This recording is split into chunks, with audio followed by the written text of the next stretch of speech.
Revolution.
Hello there. Just thought I'd come on for another quick one because I've got lots of energy, and I thought I'd come off for a late one because well, it's not too late, it's just after 10, about 25 past 10 at night, and it's just a good night to like come on for a quick one because like there's all sorts been happening with all the karmics. Because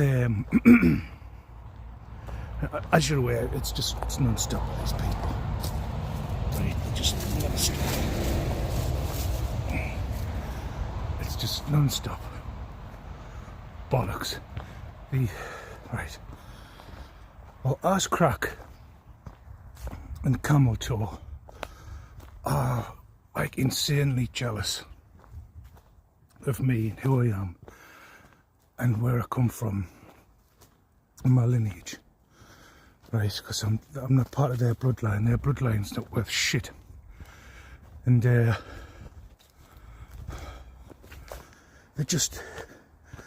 so green with envy. They're so jealous, and they're so desperate in their attempts to just stop me from progressing. They are just trying to, trying and failing. As always, they're just trying so hard, right, to try and just make my life a misery. They want to keep me in a low vibrational state, to be in fear and intimidation with those two. I mean, if you actually ever get to look at them, like the pair of them are just a joke. They're a comedy duo, right? But not as in that they're like ha funny, but everyone like laughs at them, ha.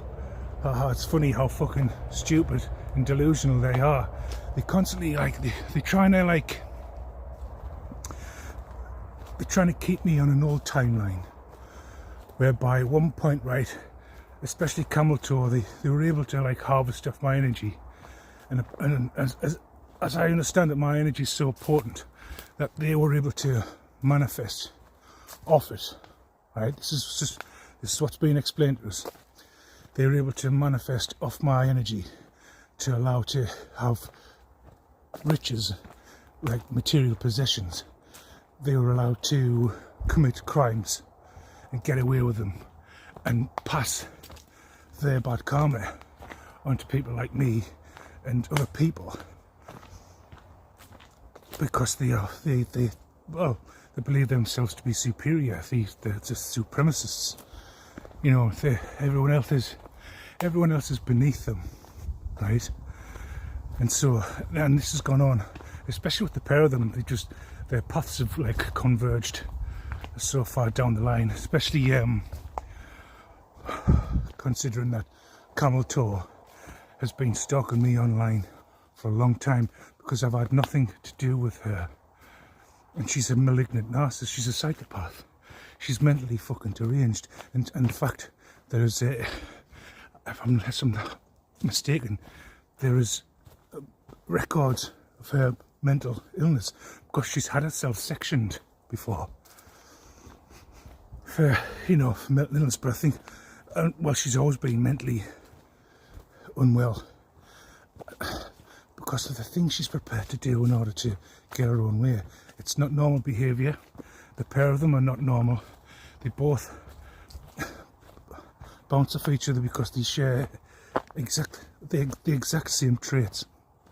And so them and this fucking this coven that they're a part of has gone broke, by the way, because they're no longer able to manifest or share energy or harvest from me in order for their fucking society to thrive. If you think I'm going to allow you to continue what you've been doing, considering what I know what you've been doing, what you're capable of, what you have done. No, I'm here to make sure, right, that you are finished. I'm here, right, to make sure that your system collapses. I'm here to make sure that everybody all around the world know exactly who you are, who you're associated with, and what you've been a part of. And everyone's going to know who you are. And we're going to bring the system down. We're going to change history. We're going to rewrite the laws that benefit us all, and to keep parasites like you in prison like it should, because it's quite clear, right, that psychopathic paedophiles run the world, right, and they have their puppets that they've groomed in their secret societies and put them in these positions of power, not because they actually have any hold. These people that they put in place are just puppets. They're just a mouthpiece for the hidden hand, the shadow government, the bankers, the money lenders, the international bankers, the Knights Templar, the Khazarians. Important to note that the Rothschilds claim to be Jewish, but are in fact Khazars from Mongolian Eastern Europe. Like Eisenhower, the Rothschilds have Asiatic Mongolian genes and not genes of Judaic people. The Rothschilds are like 95% of the Jews today and have Khazar genes and are now known as Ashkenazi Jews. But Georgia and Ukraine are 800 to 1,000 miles north of Palestine. Fact, every prime minister of Israel has been a Khazar Ashkenazi Jew, with no connection to Semite people at all.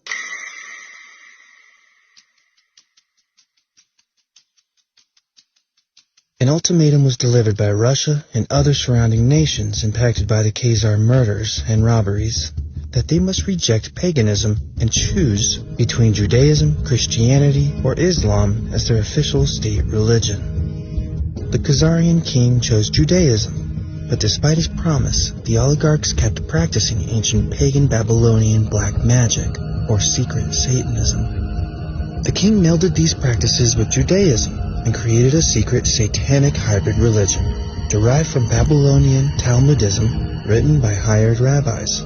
The deep dark secret of the occult ceremonies was that they were all based on ancient Baal worship, also known as worship of the owl.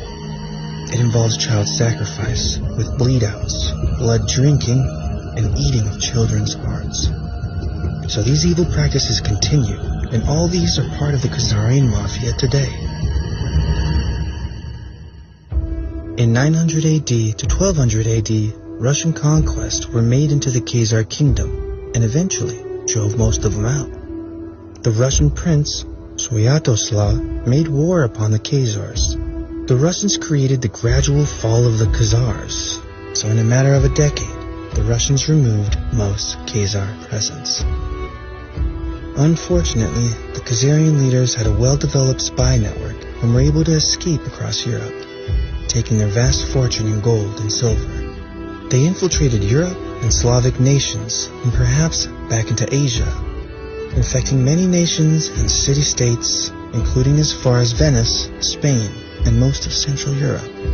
In secret, they continued their satanic child blood and sacrifice rituals, all for their trusted Baal to give them the whole world and all its riches. Ever since, the Khazars have plotted eternal revenge against the Russians and the surrounding nations that invaded Khazaria and drove them out of power. Jesus Christ called them something else. But let's not get too deep into that, because these fake chosen people are very sensitive about having the truth revealed of who they actually are,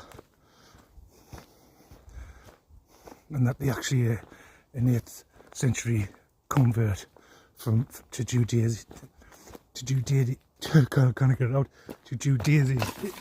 Judaism, right? One of the Abrahamic religions, Judaism, and that these people who claim to be God's chosen people are anything but. They originally come from northern Turkey, Poland, and Ukraine, and they're anything but chosen people. And if I go to sensitive history, well, then I must quote sources that say it rather than that I say it. This is a fascinating book, and the web pages are there. You can check it out. Facts are facts. This is a book that was written by a Jewish man. And he confronted the thinking of many of the high-placed individuals of the world. This is interesting stuff. In this book, Benjamin H. Friedman, a Jewish man, writes about the Jews and reveals an interesting history. He states that the present Jews in Palestine are not the true descendants of the Judeans, but rather descendants of the Khazars. In the letter addressed to D. David Goldstein of Boston, Massachusetts, a convert to Catholicism, the author, Benjamin Friedman of New York City, dated October 1954, provides some fascinating insights. This is in the public domain. Let's study this for a while and see where we get. Benjamin H. Friedman claims that the word Jew was only introduced into the English language in the 18th century, and that Jesus referred to himself as a Judean and not as a Jew. Inscribed upon the cross when Jesus was crucified were the Latin words Iesus Nazarenus Rex Iodeorum, which means Jesus of Nazareth, ruler of the Judeans. Now this is fascinating. I went and checked it, and it is so. Yes, it happens to be so. Now the word Jew today has a religious as well as a political connotation. You think of a Jewish entity, a government, but you also think of their religion incorporated at the same time, whereas the term Judean is a geographic connotation. It's a geographic. It doesn't incorporate the religion. It's where he came from. He was from Judah. He was a Judean. He further writes, the form of religious worship known as Pharisaism in Judea in the time of Jesus was a religious practice based exclusively upon the Talmud. The Talmud in the time of Jesus was the Magna Carta, the Declaration of Independence, the Constitution, the Bill of Rights, all rolled into one, of those who practiced Pharisaism. The Talmud today occupies the same relative position with respect to those who profess Judaism. So the rituals and rites that many of them observed were based on the Talmud and not on the Torah. Rabbi Morris, this is all from the source. Rabbi Morris N. Kurtzer wrote a most revealing and comprehensive article with the title, What is a Jew?, which was published as a feature article in Look magazine in June 17, 1952 issue. In that article, Rabbi Morris Kurtzer evaluated the significance of the Talmud to Judaism today. In that illuminating treatise and that important subject, by the most qualified authority at the time, Rabbi Morris N. Kurtzer stated, the Talmud consists of 63 books of legal, ethical, and historical writings of the ancient rabbis. It was edited 5 centuries after the birth of Jesus. It is a compendium of law and lore. It is the legal code which forms the basis of the Jewish religious law, and it is, note, the textbook used in the training of rabbis. So rabbis are trained according to the Talmud. And the Talmud has very little in common with the Bible. Then he states, from the birth of Jesus until this day, there have never been recorded more vicious and vile, libelous blasphemies of Jesus or Christians and the Christian faith by anyone, anywhere, or any time than you will find between the covers of the infamous 63 books, which are the legal code which forms the basis of the Jewish religious law as well as the textbook used in the training of rabbis. I don't want to go into it. If I were to put the quotes on the screen, which the Talmud contains about Jesus, you would be horrified. It is some of the vilest statements that I have ever had the dishonor of reading. And this is what their training consists of. He then proceeds to quote some of the most horrendous statements from the Talmud regarding ethical issues, and not only regarding ethical issues, which deal with many, many issues from economics to relations with women, etc., and of course, the view on Christ. As to the origin of the present Jews in Palestine, he states that those Jews derived from Eastern Europe, and many, many of the Jews that today live in the reconstituted state of Israel come from Eastern Europe, are not descendants of the Judeans or the lost tribes of Israel, but rather descendants of the Khazars. Who were they? They were a nation most people do not even know of. He writes, the so-called self-styled Jews in Eastern Europe in modern history cannot legitimately point to a single ancient ancestor who ever set even a foot on the soil of Palestine in the era of Bible history. Research also revealed that the so-called or self-styled Jews in Eastern Europe were never Semites, are not Semites now, nor can they ever be regarded as Semites at any future time by any stretch of the imagination. What secret, mysterious power has been able for countless generations to keep the origin and the history of the Khazars and the Khazar kingdom out of the history textbooks? Did you ever learn about it at school? I never learned about it. And out of classroom courses in history throughout the world, the origin and the history of Khazars and the Khazar kingdom are certainly incontestable historical facts. Lucifer's chosen people, maybe. But anyway, yeah.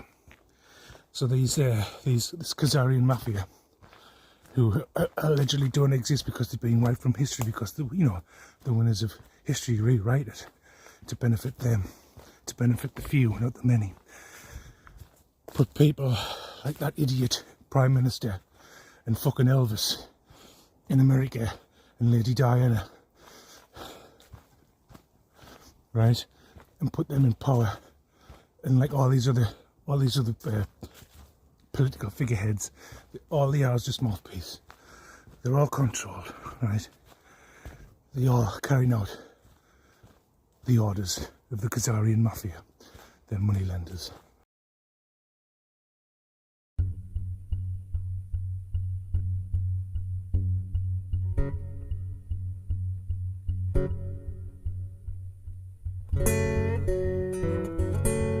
Could gaining control of the Central Bank of the Islamic Republic of Iran, the CBI, be one of the main reasons that Iran is being targeted by Western and Israeli powers?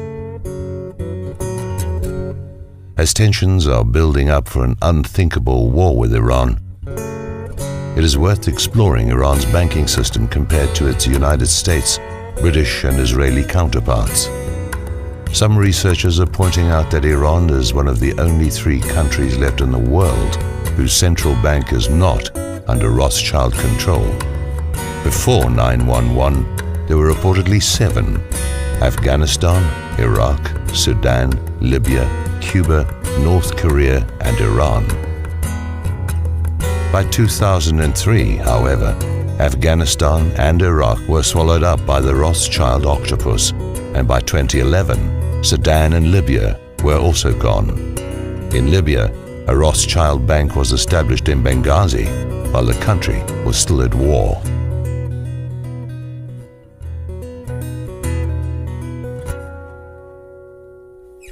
Islam forbids the charging of interest, a major problem for the Rothschild banking system.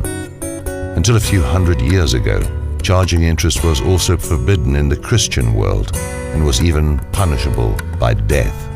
It was considered exploitation and enslavement. Since the Rothschilds took over the Bank of England around 1815, they've been expanding their banking control over all the countries of the world. Their method has been to get a country's corrupt politicians to accept massive loans, which they can never repay, and thus go into debt to the Rothschilds' banking powers. If a leader refuses to accept the loan, he is oftentimes either ousted or assassinated, and if that fails, invasions can follow, and a Rothschild usury-based bank is established. The Rothschilds exert powerful pressure over the world's major news agencies. By repetition, the masses are duped into believing horror stories about evil villains. The Rothschilds control the Bank of England, the Federal Reserve, the European Central Bank, the IMF, the World Bank, and the Bank of International Settlements. Also, they own most of the gold in the world, as well as the London Gold Exchange, which sets the price of gold every day. It is said the family owns over half the wealth of the planet, estimated by Credit Suisse to be $231 trillion, and is controlled by Evelyn Rothschild, the current head of the family. Objective researchers contend that Iran is not being demonized because they are a nuclear threat, just as the Taliban, Iraq's Saddam Hussein, and Libya's Muammar Gaddafi were not a threat. What then is the real reason?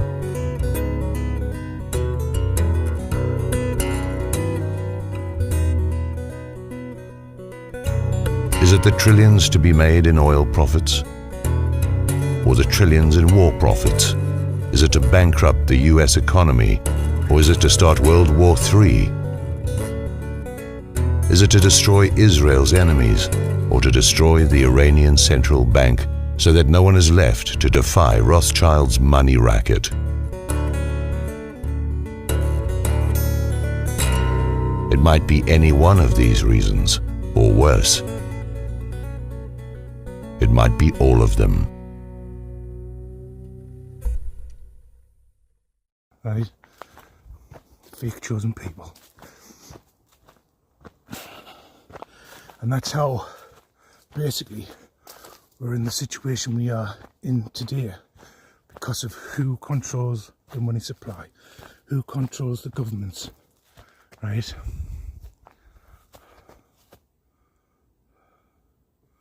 The moon in the background. And that's why everything's corrupt. That's why you've got Kia trying to change all the laws now to try and control the internet, because everyone's speaking up about just how corrupt this fucking asshole is, and that all other people in government, not one of them are for the people, not one of them are on your side, right? It's all a script. You know, Shakespeare's already told you this. The world's a stage. All the world's a stage, right? And these moneylenders control the stage, and they have their players who are all part of secret societies, right? And they're all paedophiles, and they're all in government, right?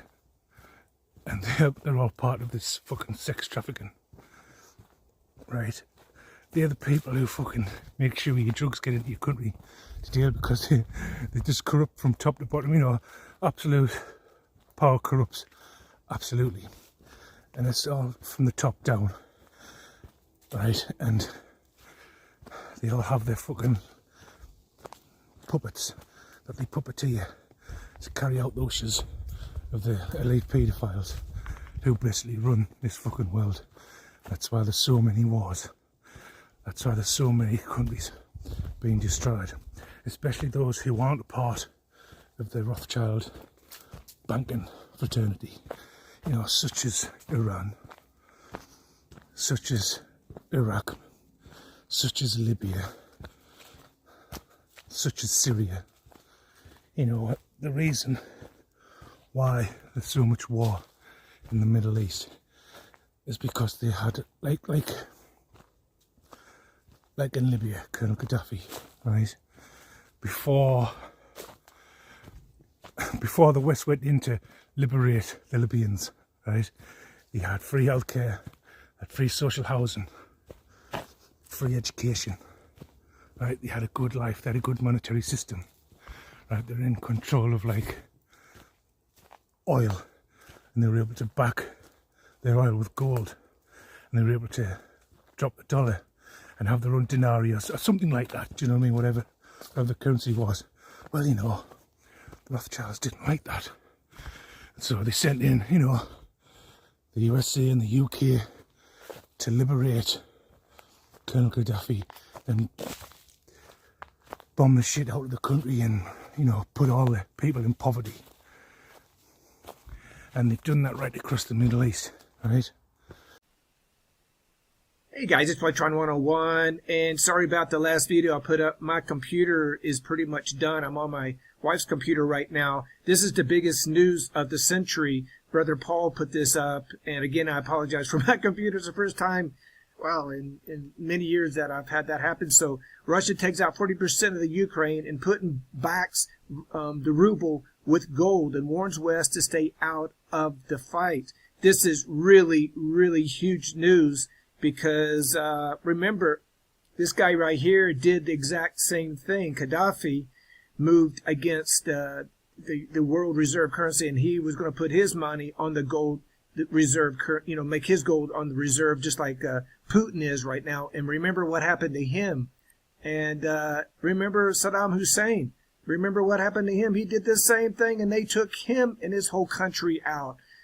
And we can also go back to the Titanic. All the rich people died in 1912, and then in 1913 was the gold reserve. Remember that, guys? That they killed all of the famous, the Astors, and everyone that stood against the gold reserve on in the, you know, the Federal Reserve. Let's look at that. The Federal Reserve, you know, of 1913, which was the following year. It's pretty wild, huh? In 1913, the Federal Reserve passed that, and the way they were able to pass it was because those people that stood in their way were dead. And remember Lincoln? They assassinated him because he wanted to put the dollar on the gold standard. He actually did, and the following year they took it off. JFK did the same thing, and the same thing happened to him. And now we have here Putin, who is poking the United States and the world in the eye. Well, the NATO forces in the eye, and Russia and China have the largest gold reserves in the world between them. And also China has their own SWIFT, and Russia is joining with them right now. So I can tell you that the Rothschilds, Rockefellers, and the people that run the banking system in the world are shaking in their boots right now. And this is huge news. And the enemy took out my computer, so please be praying for me that I can get that fixed here soon. And this is really big news. This is the biggest news of the century. It 100% guarantees that that there's going to be a World War III. This is 100% guaranteed that the world is going to go to war now, because they went to war and they destroyed Gaddafi and his nation. They went to war and destroyed Saddam Hussein's nation. They went to war and they took out the rich people and they brought in the Federal Reserve in 1913. They took out Lincoln and JFK for wanting to bring in a gold reserve, and now this man is doing the exact same thing. So you know that World War III is pretty much guaranteed. Everything is going to begin to collapse upon itself now because the world is in terrible debt, and they want a reset. They want to claim bankruptcy so they can restart and start again. But when that happens, everything is going to collapse. So if you have any kind of savings, if you're a veteran, retired veteran, if you have any kind of retirement funds, if you're a teacher or a firefighter or whatever, all that is going to be gone, and everyone is going to start over at the very bottom. Of course, they're not. They're going to be at the very top. But I'm just telling you that Putin right here has just declared World War III 100%. So we need to be ready for that. And here it is on the weekend that he's putting this out. So you know on Monday there's going to be some major corrections happening. And you know they're going to be moving hard against them, just like they did against this guy here, and he died a terrible death. And so, anyway, guys, it's a huge heads up. This is the biggest news of our century, because this is going to bring in World War III, just like they did here in 1913. And what happened in 1914? World War I. And to usher this in smoothly, they started a war. And now they're doing the same thing with this guy here. They're going to bring in a new digital currency, and it's going to be gold back. And this is some really scary stuff, guys. So anyway, I love you. God bless you. I'll cover the precious blood of Jesus. Please be praying for us, and please join our rescue mission. That really would be a blessing to us. It would help us out a lot in our ministry here in Guatemala to rescue vulnerable people. So we love you. God bless you. We cover you the precious blood of Jesus, and I'll talk to you soon. All right. Bye-bye. And now, these moneylenders are paying for the young men of fighting age from these war-torn countries to be sent across Europe, all across Europe, every part of it, right? Including the UK, America, Canada, Australia, New Zealand, right? And like flood the countries with these people from these war-torn countries, putting that disaster on people like us, and they're going to cause another pilgrimage, another holy war, if you want to look at it like that, where again we're fighting with the Saracen. Only this time, white Christians have been heavily feminized through Western culture and what it's become. And there's no longer any certainly getting like that. There's no longer any powerful men. They're all weak feminized men who want to go from Martin to Martina, vice versa, and it's just going to cause total chaos. I mean, they've even got the planned destruction of New York City as well, and on the new $100 bills, if you fold it into a pentagram, it shows you how there's going to be, well, one of the prophecies in 2007 was there's going to be an explosion, apparently a nuclear explosion out at sea off the coast of New York, which is going to send in a tsunami, and it's just going to basically wipe out New York, which is going to trigger, obviously, a worldwide event. But the thing is, though, this is all a staged event. So essentially, they're going to have like all kinds of explosives taken out to sea to be detonated at a certain point in time, which will create a tsunami. Or apparently, they have like, direct energy devices and HAARP, and basically test the technology to mess around with the weather and cause earthquakes, which can also cause tsunamis. But they're going to, like, at some point in the future, they're going to bring that about, because they also did it with the federal building on the old $20 and $10 bills.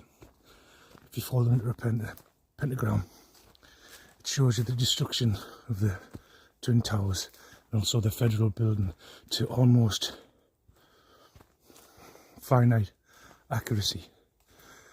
Okay, let's talk about the absolute inevitability and the reality that the bombings of the buildings in the United States, the federal building bombing, the Pentagon bombing, and the Twin Tower bombing, they're all printed on U.S. currency notes. The federal building bombing is printed on the old 20 that's been around since I was a child, so as far back as the 60s and 70s. And that bill shows the bombing of the federal building in Oklahoma City printed as an image on a U.S. currency note. You simply have to make a pentagram out of the bill, and then you turn the pentagram upside down, and it reveals the image of the bombing. On the front side of the bill, you can see easily that is the federal building blowing up. You can see the rounded corners on the building, and you can see the long rectangular windows going from corner to corner on the building. Okay, that's the side of the building. When you turn the building over, you can see that the face of the building has been blown off, and even the floors that were jutting out when the face was blown off the federal building, it was one of those images you'll never forget. You could see the floors jutting out and the face of the building blown off. What's really beyond the human brain is that there are 3 layers of ink, and when you look at the 3 layers of ink, just like on the front where it shows the building blowing up, you can see those 3 layers of ink, and it shows the expansion of the explosion and the rubble and the smoke. But then let's look at the new $20 bill that I believe was made in 1996. But the point is, the bombing of the Twin Towers and the Pentagon happened in 2001 on 9/11. When you look at the front side of the bill, you make a pentagram, you turn it upside down, then you can see there is the Twin Tower bombing, and it is the same MO. You can see 3 layers of ink, and it shows the building blowing up, the explosion, and the smoke and the rubble expanding. When you turn that same bill over on the back side of the bill, there is the Pentagon bombing. There's no odds now that can cover that base mathematically. There's no coincidental, reality that could cover that as actually being something that manifested without it being done with intent. So now we know, and there's zero doubt, that the bombings are printed on the U.S. currency note. Okay, but the part that is even more disturbing is new currency notes have come out. And on the new $100 bill, there shows the destruction of New York City by a nuclear event. And again, there are 3 layers of ink, and it shows the buildings literally disintegrating by a nuclear blast and water coming between the buildings. And it shows the destruction of the buildings and water coming in between them, and a nuclear wind totally devouring the building. Okay, the other thing is, when you take the new $10 bill and you do the same folding pattern, there is a tidal wave covering a 7-story building. Okay, well, if that's not beyond the human brain enough, in 2007, there was a prophetic utterance. So thus saith the Lord of hosts, behold, the hand of the oppressor has been lifted against you. And out of the sea shall come fire and smoke and a devouring wind. Water as high as the walls of Jerusalem shall cover the city by the sea, and great shall be the destruction of that city. The words out of his mouth were, quote, out of the sea shall come fire and smoke and a devouring wind. Water as high as the walls of Jerusalem will cover the city by the sea, and great shall be the destruction of that city. Okay, that is simply part of the prophetic utterance that was given in 2007, describing an event that was a nuclear blast and a tidal wave as a result of a nuclear blast. And subsequently, the U.S. currency notes, the new $10 bill, reflects those exact words. So the $10 bill has a tidal wave covering a 7-story building, water as high as the walls of Jerusalem. That is a tidal wave. Most shall cover the city by the sea. And then the other part, out of the sea shall come fire and smoke and a devouring wind. Those exact words manifested on the $100 bill. And again, it shows the buildings being devoured by a nuclear blast. Okay. It is an inevitability that the $10 bill event and the $100 bill event are going to happen. It is just a matter of time when the spiritual being that is responsible for putting those images on those U.S. currency notes, when it's time to fulfill that spiritual being's agenda, that is when those events will happen. Same as the other events. When it was time to fulfill an agenda, that's when those events happened as well. The inevitability is at the door. So these are facts. They're not some, origami or some, ridiculous assertion. These are facts. The bombings are printed on your money. So knowing that, what should you do? If you know those bombings are printed on your money, what should be your reaction to that? And how should you conduct the rest of your life knowing that the bombings were printed on your money and those bombings happened and future bombings are printed on your new currency notes and someone actually had a prophetic utterance, and after that prophetic utterance, those exact words manifested on those bills? So I'll leave that to you. You'll have to decide what that means to you and what to do about it. And also, I put in another clip as well. Like how a lot of people talk about how the Simpsons predict future events. Well, there's a clip from the Simpsons in 1998, right? Which Homer was going to a Black Sabbath concert, right? And then there was some sort of flash forward to the future of the 22nd of July 2025, where Ozzy Osbourne, right, was in a chair performing live on stage, obviously a lot older, and he actually died in his chair on his throne or whatever, and passed out and died. And that was a scene from The Simpsons from 1998. I'll pop that clip in there as well. Did The Simpsons predict the death of Ozzy Osbourne all the way back in 1998? This might sound crazy, but stay with me. In a long-forgotten episode, Homer attends a wild Black Sabbath concert. The crowd is electric, the lights are insane. Then suddenly the television glitches out, the screen goes dark, and a cryptic message appears. Final breath of the Prince of Darkness, July 2025. Wait, what?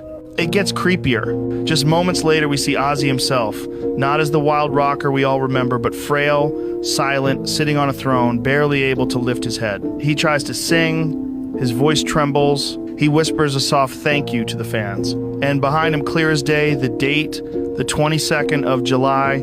Zoom in on his face, his eyes close, as if he's saying goodbye. Chills, right? It's like watching a prophecy unfold frame by frame. Was this just another eerie coincidence, or did The Simpsons know something we didn't? But look, a lot of these catastrophic events are staged, right, to manipulate the people into agreeing to go into war with people of other nations who had actually nothing to do with these events, because it's all planned and staged by like secret societies and the higher echelons. Like the Vatican's a joke. It hides all kinds of secrets. We've had religion foisted onto us by these moneylenders, right? By these ancient bloodlines, these 13 bloodlines that go back to the fallen angels, right? The Nephilim. Right, and that's like, we talk an aristocracy, everything, all the moneylenders, all the people in big business. Their bloodlines go all the way back to the fall of man, before the floods, the antediluvian times. Right, and those family bloodlines are still here today, ruling the world, and they've been paedophiles for a long time. Right, and these same bloodlines cause all the controversy all around the world, keep us in a state of chaos, keep us in a state of fear, a state of panic, in a low vibration, because these people are like vampires. They feast off your blood, off your energy, and they harvest it, right? To keep them in power, to keep this system that they have in place, it's to maintain it, you know?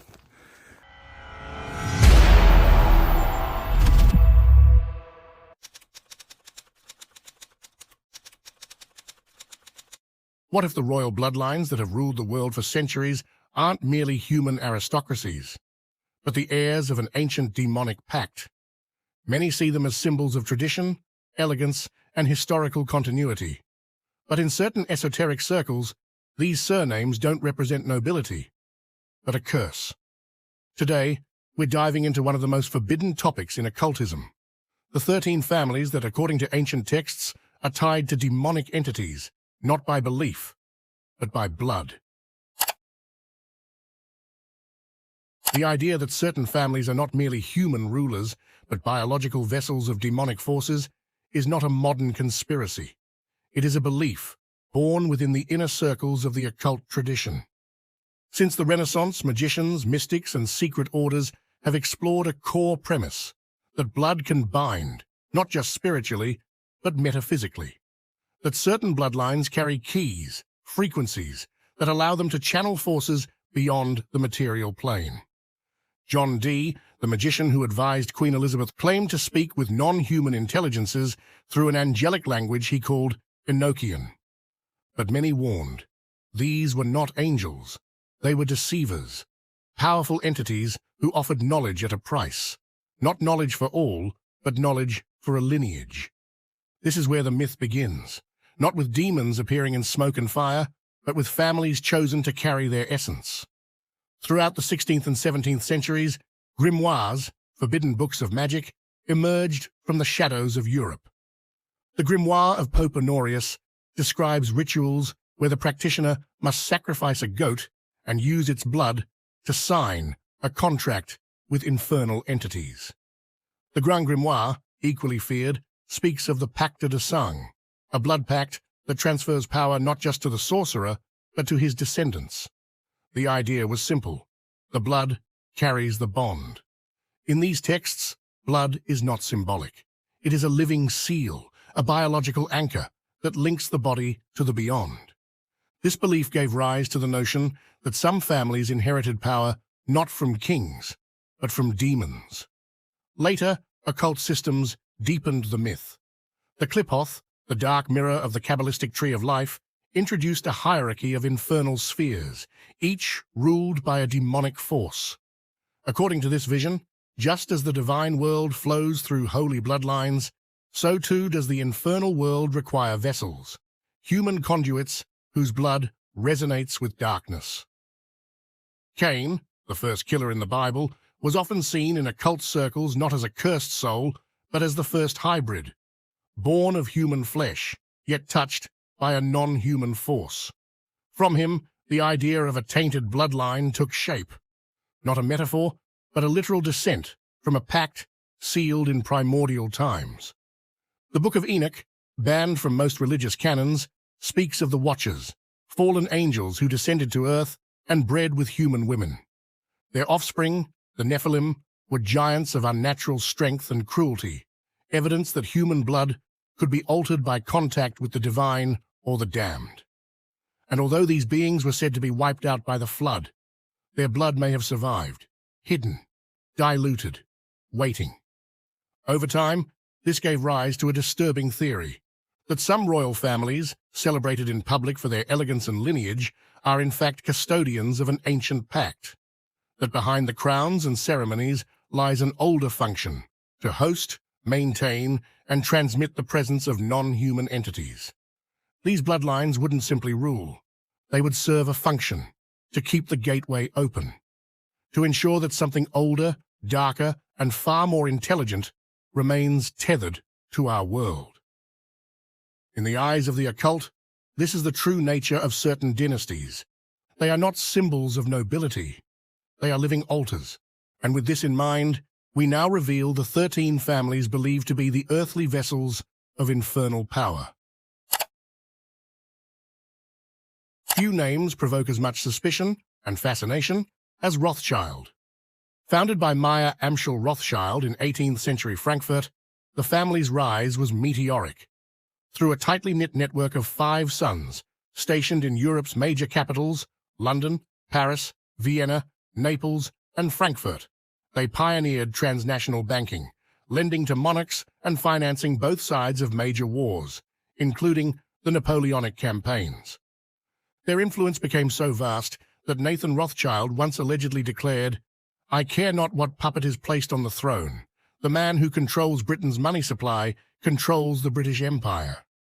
But in certain esoteric and conspiratorial circles, this power is interpreted not as the result of economic genius, but as evidence of a metaphysical pact, a bloodline alliance with Mammon, the demon of unending wealth and material obsession. In classic Christian demonology, Mammon is not merely greed. He is greed deified, a spirit of endless accumulation, of control through currency, of promises delivered in comfort and chains. As stated in the Gospel of Matthew, you cannot serve both God and Mammon. It's not a metaphor, it's a warning. In this lens, the Rothschild dynasty becomes the embodiment of the Mammon archetype, secretive, powerful, and globally embedded in the heart of the financial system. Their banking model, rooted in centralized lending, interest-bearing debt, and sovereign financing, is seen by occult interpreters as a systemic temple to Mammon. Occult theorists point to the year 1815, after the Battle of Waterloo, when Rothschild agents were the first to receive news of Napoleon's defeat. Legend says Nathan manipulated the stock market by briefly selling British consols, prompting panic, only to buy them all back at a fraction of the price, doubling his fortune overnight. To the esoteric mind, this was not merely cunning. It was ritualized predation, the visible hand of Mammon rewarding his acolyte. Even modern conspiracy theorists, such as Fritz Springmeier in Bloodlines of the Illuminati, frame the Rothschilds as one of the 13 ruling families, acting as economic high priests for a global occult order. Caricatures from the 19th century, originally intended as anti-Semitic propaganda, often depicted Rothschild patriarchs surrounded by coins, contracts, and demonic shadows, images which, though morally repugnant, are interpreted in occult symbolism as unintended truths hidden in plain sight. The family's historical secrecy and tight intermarriage, marrying within their own bloodline to preserve capital and influence, further feeds the mythos. In this interpretation, the Rothschilds did not merely serve Mammon. They became the vessel through which he exerts dominion, not through swords or armies, but through ledgers, loans, and invisible chains. If the Rothschilds represent the financial power behind the throne, the House of Windsor is the throne. From bankers to monarchs, the demonic web continues, and its next thread leads us straight to Belial, the demon of lawless dominion. The House of Windsor, formerly the House of Saxe-Coburg and Gotha, rebranded itself in 1917 during World War I to obscure its Germanic roots amidst rising anti-German sentiment in Britain. But in esoteric interpretation, that change of name was not just political, it was ritualistic camouflage, a veiling of origin. In occult systems, names carry power, and changing them can signify the renewal of a pact or the concealment of a lineage's true function. The Windsors, seated atop the remains of a global empire, have long been the subject of whispered speculation. Their extensive genealogical connections to virtually every European royal house, their ceremonial practices steeped in ancient tradition, and their perceived emotional coldness and detachment from the public are seen by many as echoes of Belial, a spirit not of chaos or violence, but of sovereignty divorced from morality. In classical texts like the Book of Jubilees and the Testament of the 12 Patriarchs, Belial is described as the worthless one, king over all the sons of pride. He tempts not through desire, but through absolute autonomy. He offers rule without judgment, power without conscience. This mirrors the archetype some see in the British monarchy, an institution that endures not by serving, but by being served. Its rituals, especially the coronation ceremony, are laden with esoteric symbols. The anointing oil, a rite of divine kingship tracing back to ancient Israel, the stone of scone or stone of destiny, and the hidden oath taken behind screens. All of it, in the occult reading, serves not as celebration, but as renewal, a reaffirmation of Belial's mandate. Rule as if you are above the laws of men and gods. Even the location is symbolic. In ceremonial magic, Belial rules the West, the direction of the setting sun, of endings, of empires in decline. And what is the British Empire, if not the most iconic sunset in modern history? And that's why we've reached a point now whereby that system's going to fall. And there is going to be a new world order, but not the one that you've all been conditioned to believe is going to happen, where it's going to be a one world government with a one world religion of Luciferianism, one world police. None of that. That's going to collapse. And it's going to collapse within the next. Well, I'll not say exactly when, but it's going to collapse. I already know. I've known for a long time. But we're just in the throes of these parasitic paedophiles, the death throes of whereby you're cutting the head off the snake. We're getting into that. And there is going to be, it's going to get worse, obviously, yeah, because we're dealing with psychopaths. I've had a taste of what is to come to the people I've had to deal with. They're relentless, they're non-stop. They're non-stop attacks. They're non-stop spiritual warfare. They're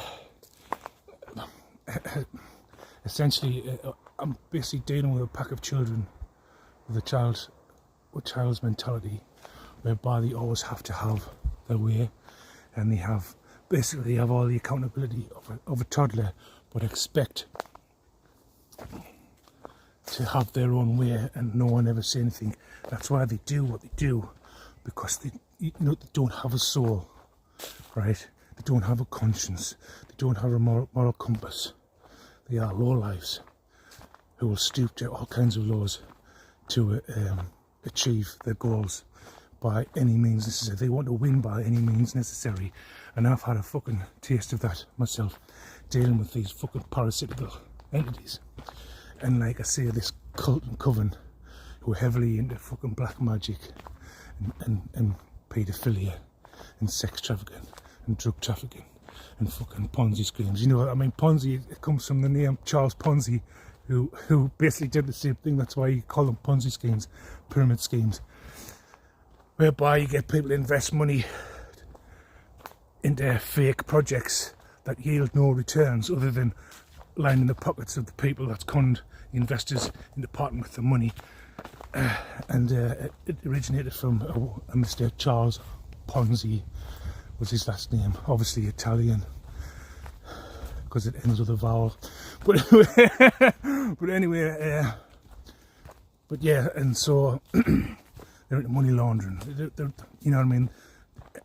Any heinous crimes they're a part of, right? Like the mafia, the cartel, they're all controlled by the same people. Do you know what I mean? Like governments and private sectors, they're all fucking criminals. It's all organised crime on a large scale. And this is the system that needs to be brought to its knees, because we've just reached a point now whereby it's time for a change, you know. And these people that we're at war with just are relentless, even though they know that they can't win. They just will not stop, because at the end of the day, they're not human. The people we're dealing with, these people in control, they're not human. They don't have a soul. Like the demonic, very demonic in nature. And you know what I mean? It was just, you can take it right the way back to when the fallen angels, the watchers, were cast out of heaven. Lucifer was cast out of heaven because they're very prideful and they have a huge ego, you know. They're just massive cocks, basically, because if ego was a cock, it would be fucking massive. and they can't get over the fact that they've been thrown out of heaven and that there's no way back for these people, right? And so they try always to destroy God's creations, like invert it, pervert it, bastardize it, all in the nature of trying to hurt the Creator. Do you know what I mean? Because all they do is destroy. All the Creator does is create. The Creator just wants to create. And then you've got these demonic entities that just want to destroy everything that the Creator provides for humanity. And it's just one big war, spiritual warfare that's just raged on for a long time, since before the flood, since before fucking religions were even a thing. So this is, you know what I mean, like, religions are man-made, and they are systems of control. And you can argue and say the Bible isn't a system of control, but it is, because when King James I commissioned scholars to translate the Bible from Latin to English and ancient Greek, Hebrew, things like that, right? It was to control the people of England, because we're divided as a nation. And so King James I commissioned to have the Bible translated from Latin to English in the variations, because what once upon a time was only ever in Latin. Well, Latin's a dead language now. But yeah, the King James Bible was created to keep the people of England under control, because I don't think we were only a United Kingdom at that point. But Mary Queen of Scots was, I believe it was King Charles's mother or sister, something like that. They were all related, do you know what I mean? But the thing is, though, he also wrote a book of demonology before he had the Bible commissioned. And yeah, religions are nothing but a system of control. They have interim priest, a priest, interim, an intermediary, right, between us and God. We don't need no priest to stand in between us and the Most High God. We are our own ministers. We can make our own relationship with God, and that's all God wants, is for us just to have a relationship with Him. You don't need to go to church. You can have a community if you want to, right? But He gave us this earthly plane, and anywhere in it, you can have your congregation. You can have it by the sea, by a lake, in a field. You can have it wherever you want, right? You don't need a church. You don't need a system of control in order to have a relationship with the Most High God. And Christianity was never a thing. Thousands upon thousands of years ago, over 6,000 years ago, there's no such thing as Christianity. So this big fucking push to say it's only one religion, one and only true religion, when there was no such thing. There was no such thing until after the flood. Right? It was created by the same moneylenders, the same 13 families, in order to keep the people under the thumb of the Catholic Church, the Vatican, who has a tomb of Lucifer within the walls of Vatican City that's separate from state, just like the Business Mile, Square Mile in London, Washington DC, District of Columbia. They're all separate from state, and they're all controlled by the moneylenders. But yeah, so it's just fun watching all the comics go crazy. Like, we've got Ginger Ninja 2 doors up from me. She's losing her shit, right? She's still doing crazy things with her car because she can't stop watching us. They all like hate what I do because I'm revealing the truth and I'm telling the truth, and it's just sending them batshit crazy. She still doesn't know how to park a car outside of her own house. There's a mental instability, and they try and get me to like flip out, crash out, be aggressive. But I don't care about you people, right? Like, you want to come back and apologise for what for? You teamed up with paedophiles, accepted cash bribes to murder me for an inheritance and a life insurance policy. What worth do you think your apology is? It's your people I would never ever trust ever again. So who cares about your apology? I don't care about you. You're all irrelevant. You're nobody. You're ghosts. You don't exist in my world anymore. You made your choice, you've made your bed, you now lie in that bed, right? And like, in order for me to get upset or to act out, I would have to care about what you've done. But it's been 3 years now. The shock and awe has worn off ages ago. You're an irrelevance. You're inconsequential. You're nothing. You're just all imbeciles. You're all irrelevant imbeciles who can't sleep at night in fear of when you're going to get that knock on the door, when you're going to get arrested because you're under investigation. The evidence against you is overwhelming. It's only a matter of time now, you and all your fucking cronies that jumped on the bandwagon together because, you know, money was all that you're interested in, and how jealous you are of me because I was left what I was left. And you've all been trying so hard to try and stagnate my progress, to stop me from moving forward, but it's all backfired. You will not stop me, right? You will just be stopped, right? Everything you're trying to do, right? I've already told you, you're in a spiritual Faraday cage, right? Where nothing you do will ever have an impact on me because I'm so heavily protected, right? That even before you even try and think of it, about what you're going to do, it's going to backfire. You will never be able to execute your schemes or your plans or your plots, right? You'll never be able to execute them and bring them to action, because remember, no weapon formed against me shall prosper. It will only return back to you. It will only ever backfire. You will only ever destroy yourself. No matter what you think up, no matter what your attempt, you just bring yourself more quickly to your own demise, because we've passed the point of no return. There's no redemption for you. I don't need your forgiveness. I don't need your apologies, right? I don't need to speak to you in person anymore. I don't need to speak to you. You've already been forgiven 2 years ago. I already handed it over to the Most High. It's now in His hands, right? And you are now being dealt with. And you are all in spiritual jail. And you will not and never will learn your lessons, right? And you're all of ill health. You're all dying. You will all die one by one, like dominoes falling, one by one after the other, right? So it doesn't, like, you can't put us in hibernation. You can't go around saying you've got us stuck in the house, feeling fucking lonely and depressed when I'm outside making videos and I'm going for walks and I'm like full of high energy. I'm full of the joys of spring. Do you know what I mean? I'm a happy man. Even happier now that I don't have you people in my life, because you're life draining parasites. You're nothing but vampiric parasites that feast off prosperous people in order to maintain your fucking lavish lifestyle. Because without people like me, you're nothing. You will never be anything. And that's all been taken away from you now. And no more trying to fucking like sacrifice fucking kids or cloak yourself in their energy to try and like escape your karma, right? Your apologies are worthless, right? If you're thinking by coming to me and apologising that will somehow lessen your karma, no, it won't change a thing. It won't change a thing, because the things you've done in the past, you have to pay the price for your actions that you thought you would just be able to get away or pass on to somebody else, because you've got no accountability. You've got all the accountability of a toddler, because you're all children at the end of the day, and you're all irrelevant.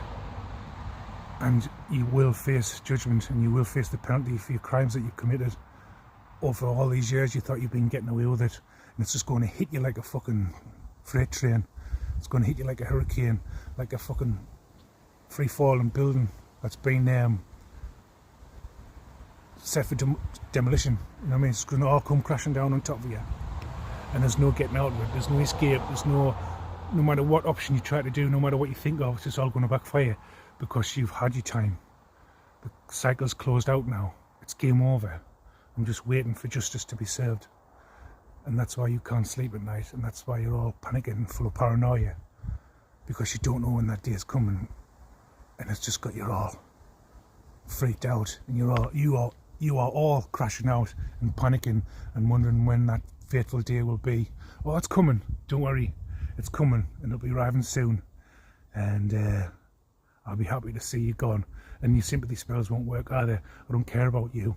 Like, when you pass on, right, I'm going to have a fucking party, right? I'm going to go and I'm just going to have a... Well, it just cut off again. Didn't want to finish off the end of a message, but yeah, you're just waiting for sentencing now. You're just waiting for Judgment Day to come, right? Right, and it'll be coming soon. But as I say, nothing you're attempting will work. It's all going to backfire, right? It's all going to just horribly backfire in your faces, and you're just basically waiting for that fateful day when you're going to get that knock on the door, and you're going to be arrested, and you're going to be taken in for question, and you're going to be locked up, and you're going to be in fear for your life, because everyone's going to know what you've done, and you'll never be able to rest again. You know what I mean? For every minute, every second, every minute, and every hour of every day, you'll be in fear of your life until you move on, and it's game over. But yeah,